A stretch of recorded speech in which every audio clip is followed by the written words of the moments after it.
I mean, my familiarity with Macrina is fairly limited. I've read On the Soul and Resurrection by Gregory of Nyssa, and she was definitely a universal salvationist. Is that a word? Yeah, someone who believed in universal salvation anyway.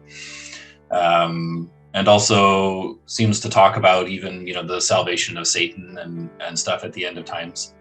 Very much had a view of hell as a purgatory, which was a temporary step to salvation for all. Used the image of a rope that's been caked in clay, and how the only way to clean it is to sort of pull it through something rough that scrapes it all off, and describes the fires of hell in that terminology as something that's just sort of a painful washing away and then a salvation of all. I love her social views for sure, which don't come through quite as much in On the Soul and Resurrection, but do come through very much in Gregory's Life of Macrina.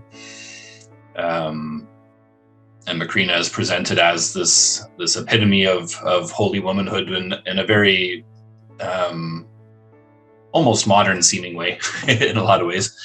And she was an effective philosopher, and she was a leader of a large monastery. And she was holy not simply by being demure and a virgin, but also by being brilliant and philosophical and a leader. And she also did a radical thing, which is that her family was very wealthy.